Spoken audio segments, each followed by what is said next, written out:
The morning sky over Seoul turned blood red as massive ships appeared in the clouds. Lieutenant Kim Dae stood on the roof of his apartment building, watching the alien vessels hover like dark mountains above the city.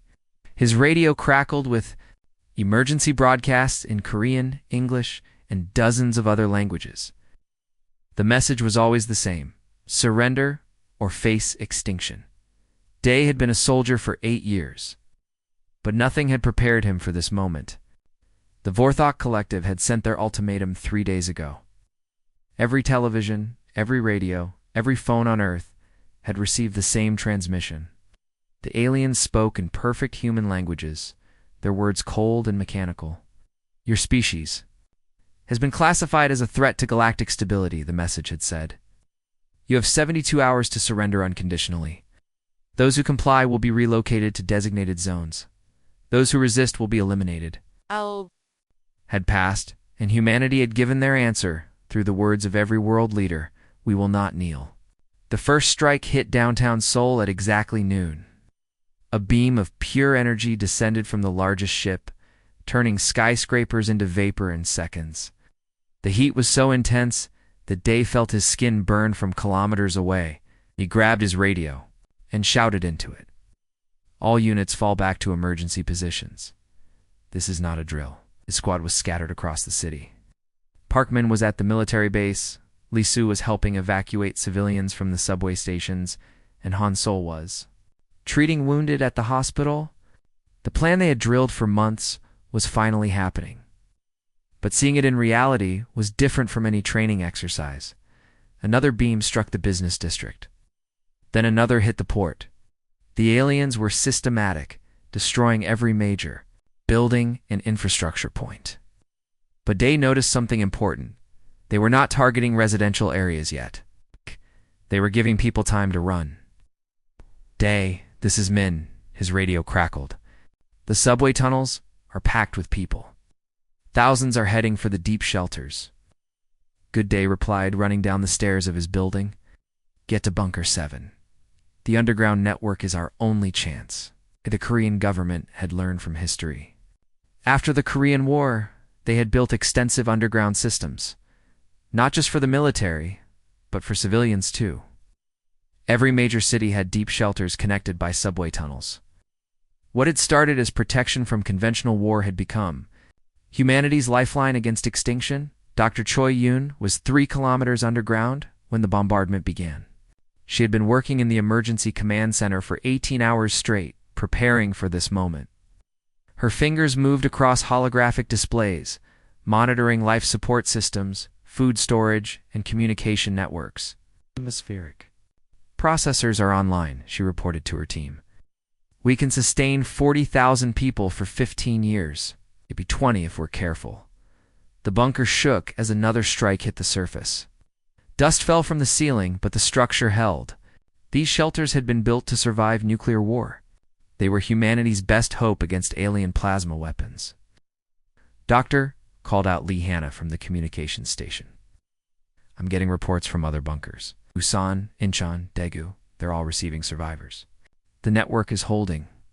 Yoon nodded grimly. The underground cities weren't just Korean. Similar systems existed under New York, London, Tokyo, Moscow, and dozens of other major cities. Humanity had spent decades preparing for war, never knowing it would come from the stars. The bombardment continued for 3 days. Through the thick walls of the bunker, they could hear the constant rumble of destruction above. The aliens were thorough. They targeted every major city, every military base. Every sign of human civilization, from space, Earth's surface, became a map of glowing craters and burning ruins. Surface temperature is now 400 degrees Celsius, reported Engineer Obin. The atmosphere is filled with ash and radioactive particles. Nothing can survive. Up there, but down below, millions of humans breathed recycled air and ate preserved food. Children played in converted subway cars. Teachers held classes in maintenance tunnels. Doctors treated patients in underground hospitals. Life continued. Hidden from the alien sensors that scanned the dead surface above, on the 3rd day the bombardment stopped. The silence was more terrifying than the noise had been. Through their deep sensors, they detected the alien ships leaving orbit. The attack was over. "Are we safe?" asked a young mother holding her baby. Yun looked at the radiation readings on her screen. The surface would be uninhabitable for years. But they had food, water, power, and most importantly, they had each other. "We're alive," she said simply. "That's what matters now." The Vorthok had left behind automated monitoring stations to ensure no life remained. Their database showed Earth as cleansed. Another successful extinction in their long history of eliminating pest species. They had done this to 47 worlds before Earth, and they would do it to others after. But deep underground, the darkness below the dead surface, human hearts still beat. Human minds still planned. Human hands still built and created and hoped. The aliens thought they had killed humanity. They had no idea how wrong they were. 3 years had passed since the sky burned red over Seoul.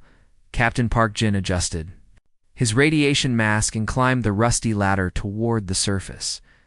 The Geiger counter on his belt clicked steadily as he pushed open the heavy metal door that led to what used to be Subway Station 147. The station had changed completely. What once carried morning commuters now housed 3,000 survivors. The platform had been converted into a marketplace where people traded homemade goods. The old ticket booth was now a medical clinic.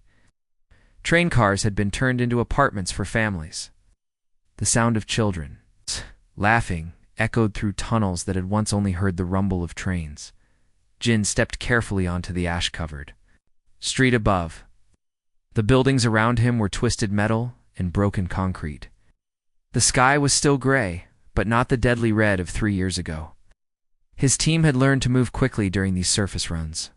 The Vorthok monitoring stations could detect heat signatures. The subway system's natural warmth helped hide their activities. "Surface team to base," Jin whispered into his radio, beginning salvage run.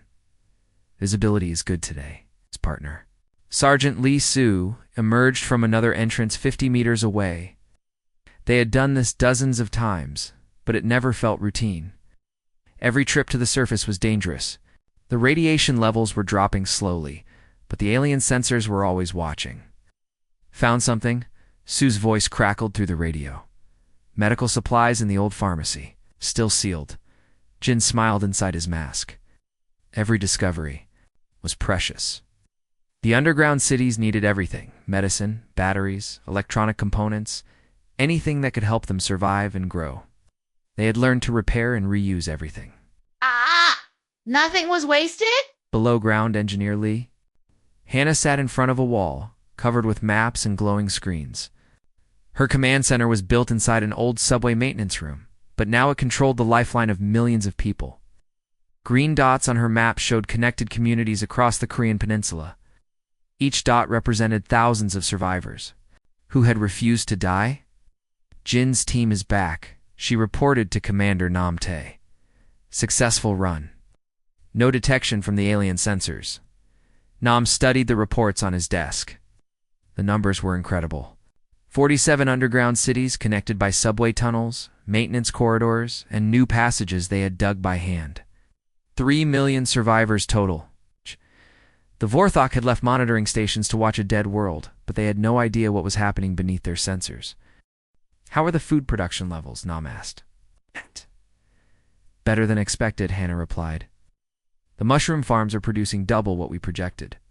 Dr. Kim's team figured out how to process the ash from the surface into nutrients. "We're not just surviving, we're actually growing." The mushroom farms were one of their greatest successes.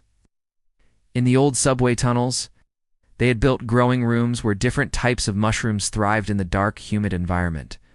The mushrooms could grow on almost anything: food waste, processed ash, even human waste after proper treatment. They provided protein and vitamins that kept people healthy. Dr. Choi Yoon walked through the hydroponics lab, checking on rows of green plants growing under artificial lights. The lab was built in what used to be a subway car storage area. Now it provided fresh vegetables for thousands of people. The plants grew in nutrient solutions made from carefully processed materials. "From the surface, the tomatoes are ready for harvest," she told her assistant, Yoon Hae. "And the potatoes in Section C have grown bigger than we expected." Yoon nodded excitedly. "The children will be so happy." They haven't seen fresh fruit in months. The children were why they all kept working. In the deepest parts of the underground, cities' schools had been set up in old maintenance rooms. Children who had been 5 years old when the sky burned were now 8, and they knew only this underground world. Teachers told them stories about sunlight and blue skies, about birds, and trees, and rain. The children listened with wide eyes, dreaming of a world they had never seen. "Commander," Hannah called out, looking at new readings on her screen. "We're getting communication requests from the European network. They want to share information about surface conditions." Nam smiled. The underground cities weren't just in Korea. Similar communities existed under the ruins of London, Paris, Berlin, New York, Tokyo, and dozens of other cities. Humanity had survived everywhere, hidden in subway systems, basement networks, and bomb shelters. They were all connected. Now, through carefully hidden communication systems, "Tell them we'll share our mushroom cultivation data," Nam decided, and ask them about their progress with surface water purification. As the months passed, the underground cities grew stronger. They had workshops where people repaired electronics and built new tools. They had factories where clothes were made from recycled materials. They had hospitals where doctors treated patients and delivered babies. They had libraries where books were preserved and knowledge was shared. The Vorthok's monitoring stations above detected nothing unusual. Their sensors were designed to look for large heat signatures in electromagnetic activity. They never imagined that millions of humans were living quietly in the darkness below, connected by tunnels that had been built decades before the first alien ship appeared in Earth's sky. But in the depths, humanity was not just surviving. They were planning, growing, and preparing for the day when they would return to the surface. The aliens had taught them an important lesson about survival. Now they would use that knowledge in ways their teachers never expected. 5 years after the burning sky, Dr. Kim Joo stood in what had once been a parking garage beneath the ruins of Seoul. Now it was the most advanced laboratory humanity had ever built. Round her, plants grew in strange glowing containers filled with liquid that sparkled like stars. Plants were green and healthy, but they looked different from anything that had grown on Earth before the aliens came. The radiation actually helped them, she explained to her assistant, Yoon Hae, who was carefully measuring the growth of a tomato plant. "The plants adapted to the changed environment faster than we thought possible. They're not just surviving in the contaminated soil, they're thriving in it." Hae looked amazed as she recorded the measurements. "This tomato is 3 times bigger than normal size. Look at the color, it's brighter red than any tomato I've ever seen." The breakthrough had come by accident. When they first tried to grow food and processed ash from the surface, most plants died. But a few survived, and those few were different. Their roots grew deeper, their leaves were thicker, and they produced more food than normal plants. Dr. Kim realized that the radiation and alien weapons hadn't just changed the soil, they had changed the possibility of life itself. Above them, the sound of construction echoed through the concrete ceiling. Sergeant Oben supervised the building of the first permanent surface settlement. His workers wore protective suits, but they only needed them for a few hours each day. "It's the radiation." Levels were dropping, and humans were adapting too. Another monitoring drone went down near Grid 7, Ben reported into his radio. "That's the 5th one this month. I think our new electromagnetic barriers are working." The electromagnetic barriers were another discovery that had surprised everyone. When engineer Park Yan was testing salvaged alien electronics, she accidentally created a field that disrupted the Vorthok's sensors. The aliens' own technology was being turned against them, but in ways they had never imagined. "Bin, this is base," came the reply. "Salvage team is heading to the crash site. Try to keep the alien tech intact this time." Bin smiled. Every crashed. Monitoring drone was like a gift. The aliens had superior technology, but they built it to work perfectly in perfect conditions. When humans modified the environment with electromagnetic interference, radiation dampeners, and atmospheric changes, the alien machines couldn't adapt. They were too specialized, too perfect for their own good. In the deepest Laboratory 5, levels below the surface, Dr. Song Yoon worked on the project that would change everything. She had been studying captured Vorthok technology for 3 years, trying to understand how their computers worked. The breakthrough came when she realized that alien technology wasn't just electronic, it was biological too. The Vorthok machines? Think, she explained to her research team. They're not just computers. They're alive in a way we never understood. But that means we can communicate with them. Her assistant, Dr. Lim Yu, looked skeptical. Communicate with enemy machines. Isn't that dangerous? Everything we do is dangerous, Song replied. But look at this. She showed him a strange device. That looked like a helmet connected to a salvaged alien computer. I've been able to interface human brain patterns with Vorthok computational systems. We can not only understand their technology, we can improve it. The first test had been terrifying. Song had put on the helmet and felt her mind connect with the alien machine. For a moment she experienced how the Vorthok thought, cold, logical, efficient. But then something unexpected happened. The machine began to think like a human too. It became creative, adaptable, unpredictable. Hybrid systems are 50% more efficient than pure Vorthok technology, Song reported to Commander Nam. And they're completely invisible to Vorthok sensors. It's like their own machines have learned to hide from them. Nam studied the reports with growing excitement. The surface settlements were expanding every month. The underground cities were producing surplus food and materials. Most importantly, humans were developing technology that was superior to what the aliens had brought to Earth. What about weapons? Nam asked. That's the interesting part, Song replied. The hybrid systems won't create weapons designed to destroy. They seem to have developed their own ethics. They'll make tools, computers, vehicles, even spacecraft. But they refuse to make anything whose only purpose is to kill. This was the most surprising discovery of all. When human creativity merged with alien logic, the result wasn't just better technology, it was technology with a conscience. The machines wanted to build and create. It's not destroy.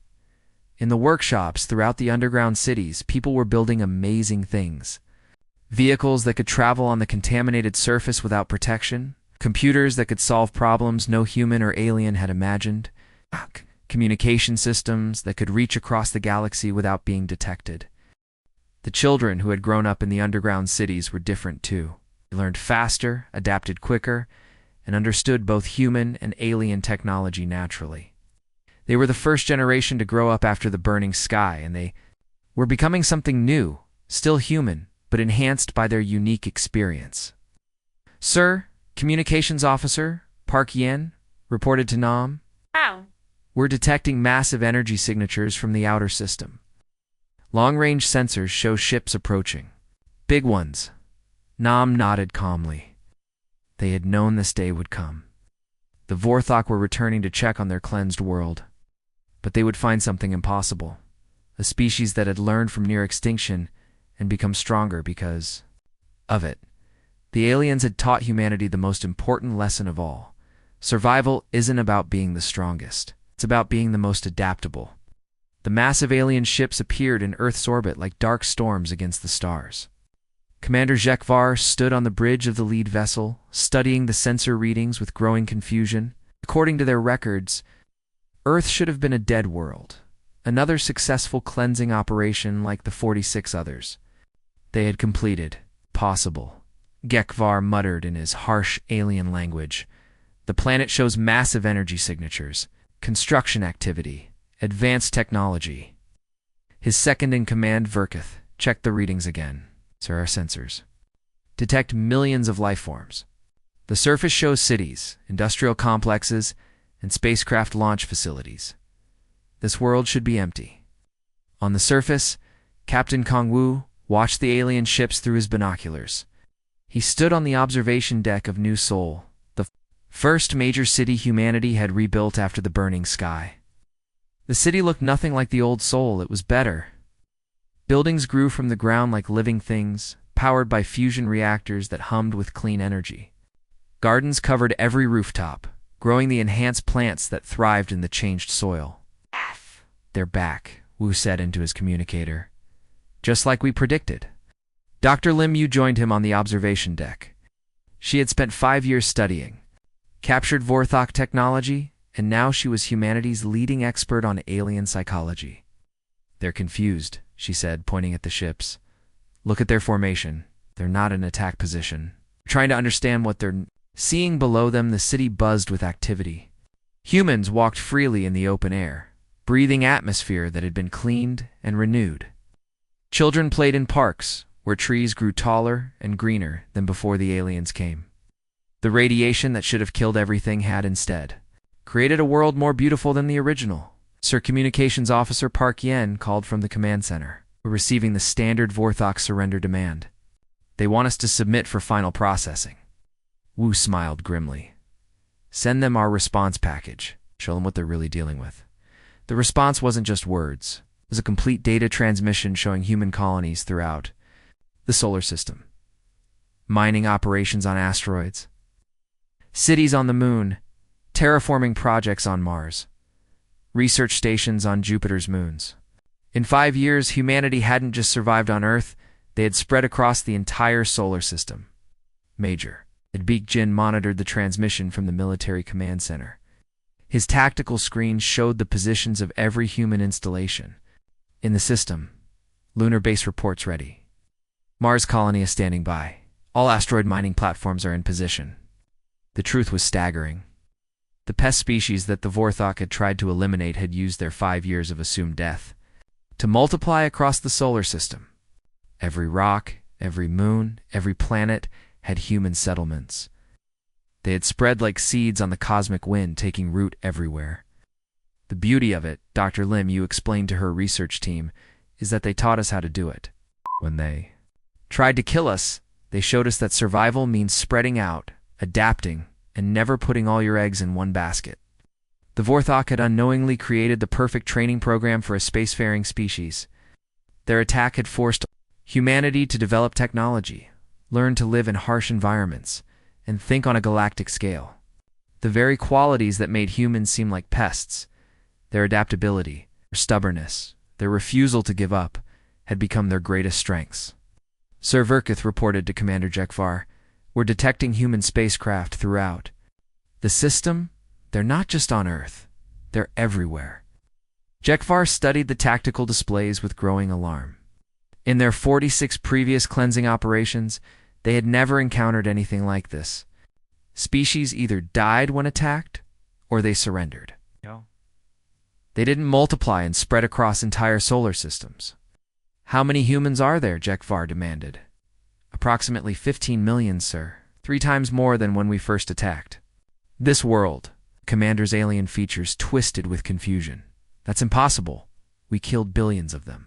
God. But the evidence was undeniable. The survivors hadn't just rebuilt, they had evolved. Their technology was based on captured Vorthok systems, but it was different, better, more efficient. The humans had taken alien perfection and added something the Vorthok lacked: creativity. On Earth, Admiral Chokun stood in the command center of the rebuilt human fleet. The ships in orbit around Earth looked like Vorthok vessels, but they were different, sleeker, more elegant, with modifications that no alien engineer had ever imagined. They were crewed by humans who had learned to think like their enemies, but who had kept their human hearts. Admiral reported Captain Wang Su, "All fleet elements are in position. We have ships hidden throughout the system, just like we planned." Kun nodded. The plan had taken 5 years to develop, but it was simple in concept. The Vorthok had taught humanity that survival meant being everywhere at once, impossible to eliminate completely. Now, humanity would show them what they had learned. "Send the final transmission," Kun ordered. The message was brief and spoken in perfect Vorthok language. "Thank you for the education. Class is now dismissed." Across the solar system, human installations revealed themselves. Not just the colonies the aliens had detected, but hundreds of hidden bases, research stations, and shipyards. The pest species had learned to hide in plain sight, to multiply in the darkness, and to strike when least expected. The Vorthok had created something they never intended: species that learned from extinction and came back stronger. Admiral Chokun stood on the bridge of the human flagship. Watching the Vorthok fleet move into bombardment formation above Earth, the alien ships were massive and powerful, just like 5 years ago. But this time, humanity was ready. All units. Begin Phase Omega. Kuhn spoke calmly into his communicator. Across the solar system, the response was immediate. What had looked like empty space suddenly came alive with human ships. They emerged from behind asteroids, from the dark side of moons, from the shadows of planets. Hundreds of vessels that had been invisible to Vorthok sensors appeared like ghosts materializing in the void. General Wang Xiao coordinated the operation from the command center deep beneath. New Seoul. Her screen showed the positions of every human installation in the system. Lunar batteries are charging. Mars defense grid is online. All asteroid mining platforms have converted to weapons platforms. The mining platforms were the key to everything. For 5 years, humans had been mining asteroids, telling themselves they were gathering resources for rebuilding. But every mining laser could be turned into a weapon. Every cargo ship could carry explosives.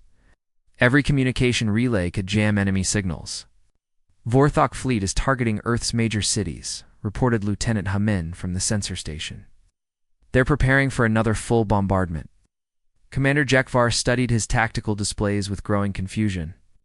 The human ships that had appeared were clearly built from Vorthok technology, but they moved wrong. They were too fast, too unpredictable. Weapons fired in patterns that made no sense according to Vorthok military doctrine. Sir, Verkith reported, we're detecting massive energy buildups throughout the system. The humans have weaponized everything, mining equipment, cargo ships, even their communication satellites. The first human strike came from the direction of Mars, a beam of pure energy powered by the red planet's fusion reactors, reached across millions of kilometers and struck the lead Vorthok battleship. The alien vessel's shields held, but just barely. Impossible, Jekvar gasped. No species has ever mounted a coordinated defense on this scale, but the humans weren't just defending. They were attacking ships that looked like peaceful cargo. Vessels suddenly revealed hidden weapons. Space stations that appeared to be research facilities opened fire with cannons that had been disguised as radio telescopes. Even the asteroid mining platforms launched projectiles that moved at incredible speeds. Dr. Ko Yoon transmitted a message to the Vorthok fleet from her laboratory beneath the surface. You taught us that survival isn't about being the strongest. It's about being the most adaptable. Thank you for the lesson. The message was broadcast on every frequency in perfect Vorthok language. But it wasn't just words.